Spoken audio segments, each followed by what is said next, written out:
Hello, everybody. Zon gets to 134 here. The fuck is that voice? That's my friend. I'm sorry. Oh, I didn't even recognize you there, Fred. Aw, Bon. Welcome to another episode of Remember the Hyphen. Great intro we got. I'm sorry. That was just a stupid thing I wanted to do, but Do you actually want to refill that? no. No, you know what? This is good. Leave This it is good. Leave it. So, if you couldn't tell by the voice, we're doing a couple episodes because as of this will come up after the anniversary episode. But right now we're just filming some other stuff so we can have a little bit of back roll, so that after we do the anniversary, we can kind of take a break for a couple of The B-roll, if you will. The B-roll. But so he had a DVD set and he was watching it while I came over, and I figured if I can get that angled right. I figured, what the hell? Let's talk about the Flintstones, because I think you and I are both pretty avid fans of the Flintstones, and this is a really good box set. I paid $50 for this. This is everything except the TV specials and the movie that technically, which I would love for us to find the movie. I don't know how we're gonna find it, but I got Amazon Prime. Don't doubt the things I can find. Plus, I have eBay. Because from what I understand, the last time they released the film for this was 2008, which is a shame because it's really good. But so yeah. The Flintstones, I mean, it's a cultural icon. It was basically the Simpsons before the Simpsons. Which a lot of people don't seem to get, because the Flintstones used to be shot with, it's on Boomerang and also, but originally it was an adult TV show. It was made for adults in mind. That's why Some of the humor in the early episodes is like, oh. Well, they sold cigarettes. And Bush beer. Hey, Fred. You ready for a nice taste of Bush? There's a lot of Bush gonna be sold. It's like, yeah, like just shit like that. Which, no, when I first found out about that, I was like, "What the fuck is this?" I thought it was fake. Yeah, Winston's taste good like a cigarette should. Yeah, but it definitely was originally like an adult thing. But I think they kind of got. I think at that point, I don't think anybody was really ready for that idea yet. No, I don't think anybody was. People at that point kind of had the idea that, cartoons are for kids. Oh, you know, and nobody was really paying attention to it when it was like that. So I think once they kind of changed up the formula a little bit, I think that's really where it took off. Yeah, very much so. It also doesn't help that in the years after the show was done, Hanna-Barbera really started making more towards children, like the Flintstone Kids, the Pebbles and Bam Bam show. Both of which I actually watched on Boomerang back in the day. I've seen bits of the Pebbles and Bam Bam show. It's okay. I honestly prefer Flintstone Kids, if only because I love Captain Caveman and Son. I haven't seen those in forever. I think those are on DVD now. I'm pretty sure you can buy them still. I've never seen them anywhere. Yeah, Hollywood Video actually had a VHS with Flintstone Kid episodes. I used to watch it all the time because I love the Captain Caveman parts. I also wish they would just show the Captain Caveman and Son parts, because those shorts are so funny. Like, they are legitimately really funny, especially just Captain Caveman just fighting weird cavemen supervillains. It's Perfection. But, so, what exactly, for those of you living under a bedrock, what exactly is the Flintstones about? So, I want to say it was 60, what year did it? Keep going, I'll look up the... I want to say it was 60, it was shortly after the moon landing, because, for those of you who don't know, Fred's Yabba Dabba Doo is actually a line that Buzz Aldrin said while on the moon. It actually doesn't have the air dates in it. But the moon landing was... Crap, I can't remember what year the moon landing was. It was like mid-60s. I want to say 65.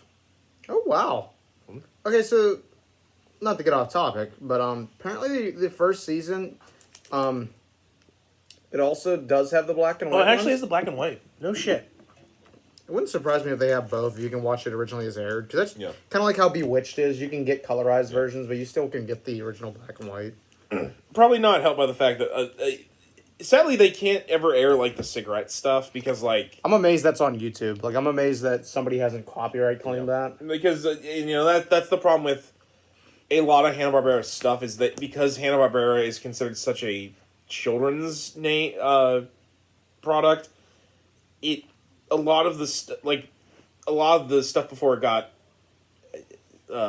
Basically, just kind of sanitized. I sanitized. guess. Yeah, thank you. That was the word I was looking for. I could not think of the word. Sanitized.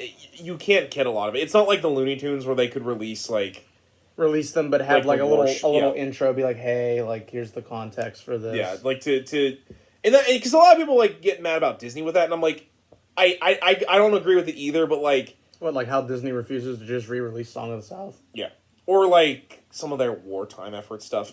I'm not saying I agree with Disney doing it, but I get why they can't.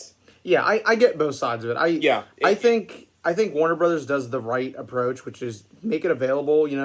Yeah, Kind of like how to directly quote them. to pretend Pretend they don't exist it is wrong. is wrong. Although granted, it is hard to find the wartime stuff. It's like you're not gonna pick up a Bugs Bunny DVD set. You're gonna have Bugs Bunny Nips the Nips, or Yeah. although as a small child, I did have the one where Daffy fights that German, and I'm like, how did this get to stay on this collection? Yeah, those are definitely more of a specialized thing. Yeah, While Warner Brothers does make them available, it's a little harder to find than your typical thing. You're not going to Yeah. find it in the Walmart bargain bin, but getting back to the Flintstones, which is actually where I bought this. so mid '60s, around the time of the moon landing, because again, Fred's Yabba Dabba Doo comes from Buzz Aldrin. I think it was Buzz. I'm pretty sure it's Buzz Aldrin. Either that or Armstrong. One of them. But Hanna-Barbera came up with a show, because at this point Hanna-Barbera had done mainly film shorts, particularly Tom and Jerry. In my opinion, the best version of Tom and Jerry. At one point we might need to talk about Tom and Jerry, because Yeah.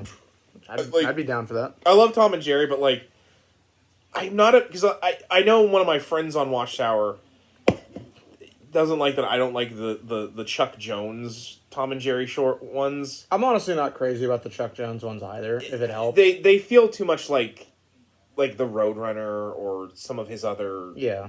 I mean, I like everything, but like I definitely prefer the later ones. But like the Hanna-Barbera Tom and Jerry has its own flavor that and that although to be fair, I do love them over the weird Scandinavian ones that have the weird noises. Oh god, yeah, that one's creepy. But so at this point they'd had that, but they'd only had like a handful of shows that had been successful. Flintstones was actually, I think, one of their big successes aside from Scooby-Doo. I mean, because they did cartoons shorts like Yogi Bear, Huckleberry Hound, Rough and Ready, but like the TV stuff they'd done just hadn't taken off. So they wanted to do something, particularly a sitcom. Basically, they wanted to try and see if they could get something that could get the adults to watch, and so they came up with the Flintstones. And that's pretty much the most I know about the history of the show, other than like it ran for 6 seasons, which at the time was the longest running animated series until, well, The Simpsons, which has been running for forever. like 30 years, I think, at this point. Or it's almost as old as I am, I think. But like it's had like 30 seasons. But yeah, it ran for 6 seasons. It ended with a film called The Man from Flintstone, or The Man Called Flintstone, which, like, The Man Called Flint, or The Man from U.N.C.L.E. And, the rest, as they say, is history.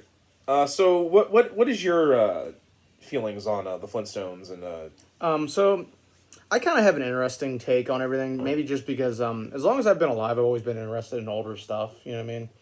Like, when I was a kid, I was I think I was the only one in my class to have satellite. Yeah. And this was like 2001, 2002, I had satellite, so really early on. And so I got this channel called Boomerang. So I used to watch like all the old. I actually enjoyed Boomerang more than I did Cartoon Network. Like, I used to watch more Boomerang stuff because it was just more interesting stuff to me. But I actually owned a Flintstones tape that had probably about like maybe 8 or 9 episodes on it, and I used to just watch it like all the time. I mean, the thing about that tape that's weird is there's a lot of variation on it. Like, there's like the first episode is on there, on that tape, and then there's a couple other ones like the one with like the cactus Kula. Oh yeah, is on there, and I think then I might have an the idea one about what- the one with where Pebbles is born is also on it. Yeah. So like, there's a lot of variation on it. Which sounds to me like they were doing like a compilation of like the best moments from the show. They were. That's basically what it was. I still have it somewhere. It kind of reminded me because in Hollywood Video they had these collections, and they would actually have Joe Hanna and Will Hanna and Joe Barbera come on, and they would actually I rented those ones. Yeah, because they would talk about the creation of the show, and they would talk about like because basically they picked out episodes that they were very fond of like whatever show they were doing. It kind of sounds like that, although I don't think there was a Flintstone one like that. I think they had a Scooby-Doo one like that, but they didn't have a Flintstone one. Yeah, I know what ones you're talking about, but I used to rent those. But yeah, so like I grew up watching it on TV, and like I said, I had a tape of it, and I honestly think I knew more about that and the Jetsons and some of the other modern cartoons that were going on at that point. Oh, I don't doubt it. Like people in my class, like I would bring it up. Like I think there was when I was in first grade, we did an About Me thing basically, which was like posters and stuff, and every week one student got to do a poster about this is about me, this is what I like and everything. Yeah. So I did mine, right, and it got to favorite shows. I had 2 shows written down for my favorite shows. The Batman Superman Hour, which is just Super Friends, like from Boomerang, and the Flintstones, and nobody else in my class knew what the hell I was talking about. Which I was like, you guys don't know the Flintstones? Yeah, like, which I'm sure the teacher did, but yeah, she did, and she was like, I'm surprised you watched that. I'm like, yeah, I watch it all the time. Yeah, I have satellite. But for me, I watched a lot when I would go over to my grandmother's because she had cable. And basically, Cartoon Network in the afternoon, more or less, before they started doing just like younger kids programming, they would run like basically like older cartoons like that they had from the Hanna-Barbera. I remember when they did that. And I watched a lot of Flintstones that way. I also rented a lot of Flintstone VHSs from Hollywood Video because I love the Flintstones. I used to watch that and the Jetsons a lot. Oh yeah, the Jetsons too, because they used to run them back to back. Because I mean, and I had when I was a kid, I had the tape, which was the crossover. Oh yeah, with those two. I still have the tape. I don't know if it works anymore. That one was interesting because that was, I want to say, the last time Chuck or Mel Blanc reprised his roles as Barney and Mr. Spacely because he was in both of those. Because I want to say this is when he started getting into television animation, and he did a lot of Hanna-Barbera's productions. The ones I know mostly for him are, again, Barney and Mr. Spacely. And to be fair, watching that movie shows because that's when, I hate saying it like this, basically the smoking took a lot of toll on Mel's voice. Because if you watch old school Looney Tunes, and then go to hear him in modern stuff, it shows. It shows a lot. No, that's very common. Particularly, have you ever watched any of the compilation movies they made where they would do a wraparound with the Looney Tunes characters, but then they would show older shorts in between? Yes. Particularly Daffy Duck's Quackbusters, because I've seen those. Because good lord, his voice sounds super low in the wraparound, but when they show the shorts, all of a sudden it's a couple octaves. Yeah, a couple decades have been taken off of his voice. And it shows in Flintstones Meets the Jetsons.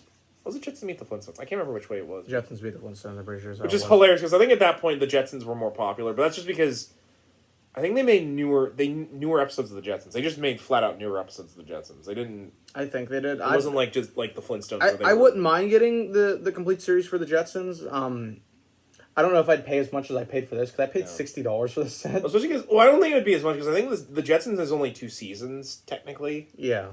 If they collected some of the later stuff, it might be more, but I can't think that they would. And then I've never seen the 2 live-action movies. I remember knowing those existed. I just never watched them. I've seen both of them. The second one is not very good. Which I remember you saying, we'll watch it just because I want to see your reaction. No, we will watch those movies because I plan on us watching them because I just gotta find them. Because to be fair, I think you'll like the first one because the first one, in my opinion, is... I've heard good things about the first one. John Goodman's is amazing as... I think the only thing I know about the second one is I know Dale Earnhardt's in it. That and... have you ever seen Third Rock from the Sun? I've seen little bits and pieces. Well, I remember we talked about it. You know the taller lady? ladies, Yeah, the taller... She's Wilma, and I'm like, that doesn't fit at all. She's taller than Fred! Yeah, that doesn't fit. No! Fred is taller. I think. Yeah. Fred is taller than Wilma. It's weird. Yeah, they're about the same. But... Alan, the guy from Honey, I Shrunk the Kids is Barney in the first one. He's actually really good as Barney. It really fits. I think the only one that doesn't fit in the first film is Rosie O'Donnell as Betty. Yeah. But that's mostly because they only picked her because she can do the Betty laugh. But yeah, the Flintstone cartoon is so interesting because for 4 seasons it's just the Rubbles and the Flintstones, and most of the episodes it's just Fred has some harebrained scheme, to make Barney pisses him off. Yeah, the first episode alone, is the one with where Barney builds the helicopter basically, and just all I still remember this as a kid is that scene where basically Fred just wants to kind of just kick back and relax because it's Sunday. And Barney's over there fucking, yelling and shit. Yeah, and so Fred's like, okay, you need to stop. Stop. Yeah. Well, you need to get a hobby or something. So Barney starts building a helicopter. And he's sitting there banging on this thing, right? Well, Fred gets up and he walks over and he walks up the fence. Yeah. Oh, yeah, he does. It's to me, that is the funniest thing.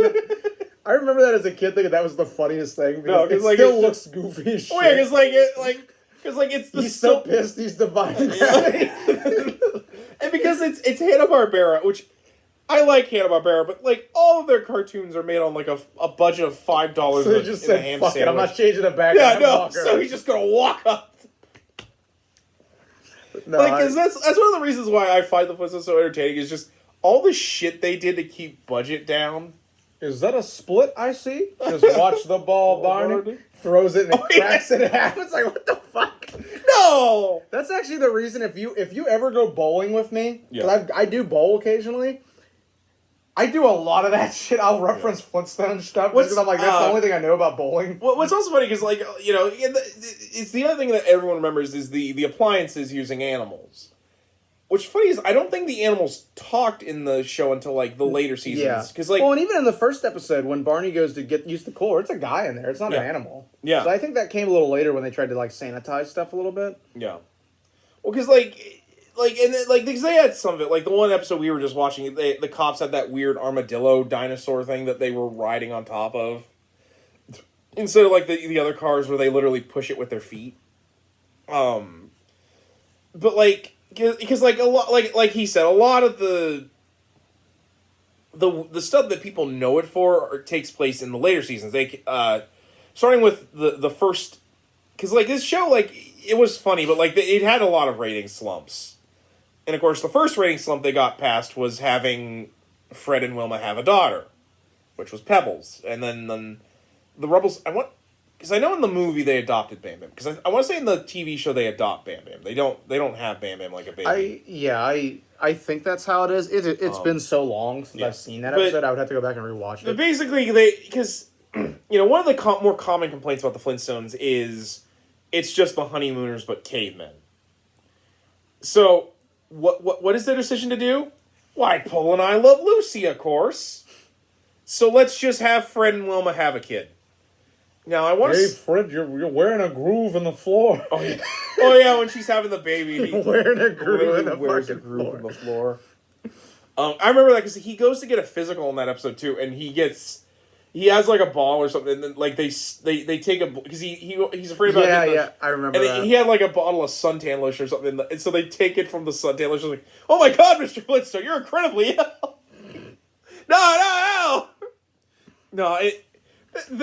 I love the Flintstones, but some of the dumb shit that happens was just... Fred, I just got one question for you. Why did you drink my antifreeze? So the one episode you and I both remember... ridiculous. That one is so ridiculous. Just basically... How did they get away with it? Drink fucking straight up antifreeze. Okay, so to get...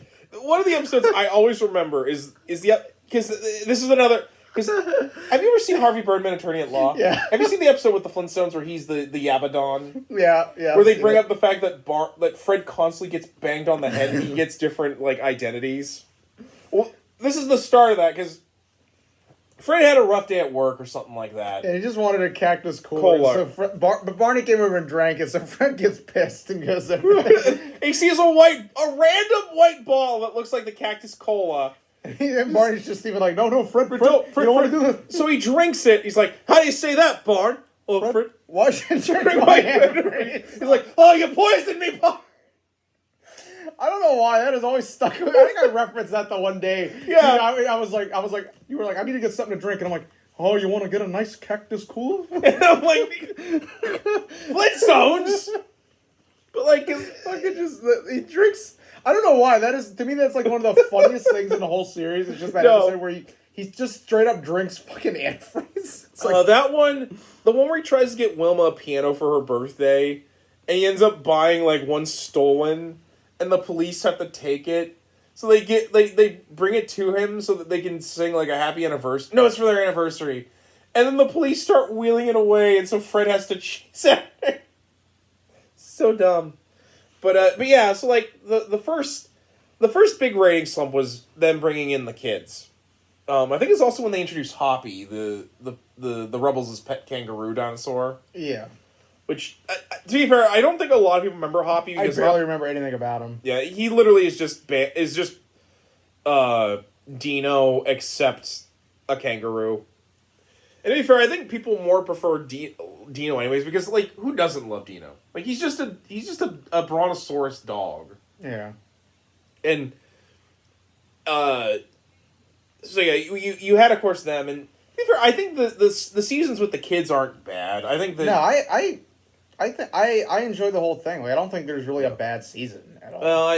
For me, it's the later when they introduced the Great Gazoo, but that's mostly just because the Great Gazoo is just Mr. Mitzi Pixelix. Yeah. Voiced by Harvey Korman. Who, fun fact, actually shows up. He's the only voice actor that I think shows up in the original live-action film. Mm-hmm. He's the Dictabird in that. I think that's actually one of the last things he did before he died, actually. No, I take that back. He was also Wilma's dad in Viva Rock Vegas. Oh, was he really? Yeah. Because that was because Viva Rock Vegas is actually a prequel. It's about how Barney and Fred met Wilma and Betty. Yeah. But like, because for me, the Great Gazoo, like, literally is just there to make stupid wishes and screw with Barney and Fred because they're the only people that know he exists. Like, he was so bad, he doesn't even show up in the movie they made. And they pretty much use everything in that. What other favorite things I like? I love the Loyal Order of the Water Buffalo that Fred always wants to be the leader. We've referenced that at work too, just by doing stupid shit. Like, didn't we find one of those hats? And that was the first thing I did. I was like, hey, Water Buffalo. To which I think half the people at work don't know what the fuck we reference anymore. Which I mean, it's just funny to me. But it's weird because like it turns everything into an inside joke. Yeah, because like that was made in like the '60s, and we know more about it than old people. I think the only one who knew what we were talking about was Doug. Yeah.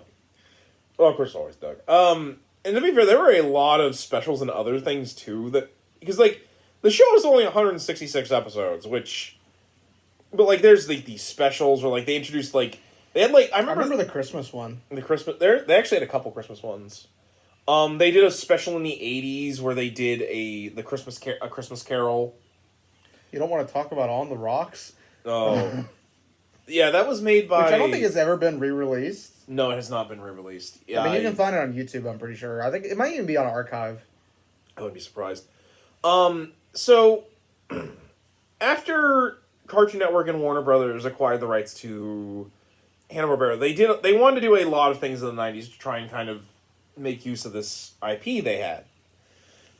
One of which was letting Adult Swim do parodies of stuff like C-Lab 2021, Space Ghost Coast to Coast, which is using an old Hanna-Barbera cartoon. Didn't they do something with Wacky Races too, or am I imagining things? I don't remember them doing a thing with Wacky Races. It's probably just me misremembering something. I know there's a comic right now where Wacky Races is basically Death Race 2000, Which is is fucking surreal. There's also that amazing Flintstones cartoon where it's made look like an actual like live action thing, and Fred has like PTSD from a fucking war. Yeah. It's like some meat cannon shit. Yeah. And Scooby Apocalypse. Can't forget Scooby Apocalypse. I was just about to bring up Scooby Apocalypse. But yeah, so Warner Brothers tried to do a lot of things. Probably one of the only things that really worked was when they made What's New Scooby-Doo, and of course the Scooby-Doo movies that he and I have talked about before. And of course the Adult Swim stuff they did, like I brought up. One of the things they wanted to try and do, and I think they got the guy who made Ren and Stimpy, because I think it's the same guy, because it has similar animation style. They made a Yogi Bear one where it's about Boo Boo getting mange, or like I think rabies, and Smith and Yogi have to try and kill him. Yeah, which is just like it's typical Adult Swim shit. Well, not only that, there's like this weird subplot where the Ranger and Yogi, I guess, want to bang. And I'm like, what? We can't dive into that. It's Rule 34. No, we're not. But another one they made, I think it was written by the guy who made Family Guy, Seth MacFarlane. It was called The Flintstones on the Rocks, and it's about. And it's interesting because it's using the earlier animation style for them, because like I think Barney looks like he did in the first. Yeah, to quote this man, he comes up to my house as I'm watching, and he's like, "Oh, I could tell this is early because Barney looks like shit." Yeah, I'm like, Jesus, because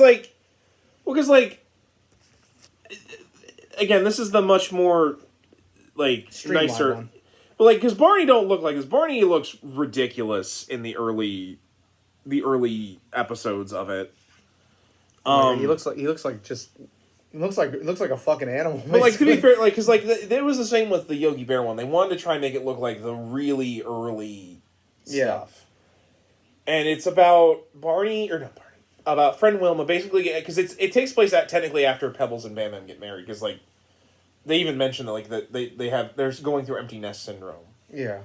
And it's basically about them going on a cruise to try and save their marriage, basically. And it's rough. Yeah, I've seen it. It's rough, especially if you're a fan of the Flintstones. It's really rough watching Wilma and Fred just argue for like. Yeah, which like, they argue in this show. Yeah, but like, nothing like this. Well, you can tell they cared for each other. Yeah, like I said, it's really hard to watch if you're a big fan. It's basically just misery fanfic, honestly. And then they bang at the end. I don't want to talk about that. Yeah. I don't know what I saw. The room was dark. But yeah, I think we forgot about just one of the more iconic things that come out of this show too is the old Flintstone-mobile with the feet through the floor. Well, and of course the amazing theme song, because let's be honest, probably the thing that everyone remembers about the Flintstones. Flintstones. I think I did that. Didn't I do that to you and Doug the one day? I sang in that ridiculously high voice I can do, and it made Doug so upset. Especially because I love that. I love both the theme song and the end credits, because I think those only started with Pebbles and Bam Bam, because the earlier seasons don't have it. The earlier seasons, it's an instrumental. It's the same it's an song. instrumental, and it's just the Flintstones and the Rebels getting together to watch TV. Yeah. Whereas the opening, and I think it actually is included with whenever they showed the whole series, even if it's the older stuff. Mm-hmm. Or at least for a while, because when it was syndicated, they only used that opening. Because, well, everybody knows it. The one where they're going to the theater, and they Dino pops through the roof, and they put the kids on, and they're watching a movie, but then that was one thing my tape did, was it actually had all three variations on that. Oh, really? It had the original one with no lyrics for the first, 2-3 episodes. Then it kicked on to the normal one. Yeah. Where they didn't have the kids. Yeah. Then it went to, they had Pebbles, and then the last one had Bam Bam. So it had all the variations of it, which I always thought was kind of cool. And then, of course, the end credits one, the original one where it's basically Wilma went to bed and Fred's finishing watching The Late Show and going to bed. And he puts everything, and then, of course, the scene where he throws the cat out, and the cat comes through the window and kicks him out, and then he's locked out. Wilma! Open the door! kind of like waking the whole fucking town up. kind of like How many noise complaints do you think the Flintstones get in a week? Like so many, or like with the end credits for the Jetsons where Astro goes off the moving sidewalk and yeah, Jane, stop this crazy thing. Basically, it's kind of the same basic formula, really, when you think about it. Well, yeah, because the Jetsons is basically just it's the same formula, just different setting. Except it's the future. And of course probably the other one, the thing that everyone's remember, the giant ribs that Fred buys that makes the car fly. I want to eat those ribs. I'm sorry, those ribs look so good. It always makes me want to have some ribs. I know you can't actually get ribs those big, but I would love me some ribs. But yeah, fun fact, there's a line in the lyrics that everyone misses. It's courtesy of Fred's 2 feet. It's about them driving. Yeah. Or it also the line, maybe Fred will keep the cat out for the night. Which I think later they changed to Dino because they didn't. The cat, I don't know where they came from because it's never really even in the show. Yeah. It's just in the intro. Yeah, because they actually do reference that in the live action movie because at the very end of that movie, it ends with with him putting a cat out and the cat kicks him out of the house. Yeah. Because in the movie they play it like they're watching a Flintstones movie. Like they play it like the opening and the end credits. Which is hilarious because the opening in that's actually sung by the B-52s. Because the B-52s, I think, did like most of the soundtrack for the first movie. It's right up there with the Bee Gees doing the theme song for Never Say Never Again. Oh, yeah. But probably another thing that I remember is when I was a kid, was when they did the wedding of Pebbles and Bam Bam. Because they actually played it like it was this big thing. Because like whenever it would come on, they would be like, and now it's time for the wedding of Pebbles and Bam Bam. It's hilarious because it actually opens on Wilma and Fred doing like chores around the house, and I think Fred trips on like one of these old roller skates that Pebbles had because she used to do like a dry or one of those like roller skating. Roller derby type thing. No, it was like the those old drive-in diners where like the waitresses. Like a malt shop kind of deal. They were roller skaters. That one was always hilarious to me because like Bam Bam and Pebbles want to get married and basically their parents don't want them to get married. I'm like, what's this all about? Yeah, like why? Why you guys are like best friends? It's just because apparently they did that, and then they made another special where Pebbles actually has a daughter, which is hilarious because they go all the way to Holly Rock, where Bam Bam I think works as like a screenplay writer, which I'm like, what? See, the only thing I remember about that is that I remember them having the band in the Pebbles and Bam Bam show. Yeah. Because I think they changed it from what it was originally. It's weird. Like I said, it's just surreal. I think we could kind of probably start wrapping up because I think we've kind of talked a lot about. Yeah, I mean, I think there's so much to cover, but at the same time, it's like there's really not because I mean, it's such an iconic show. I think most people already know, unless you've been living under a bedrock, basically. Yeah. But that'll probably change because, like I said, this is the beginning of us talking about the Flintstones.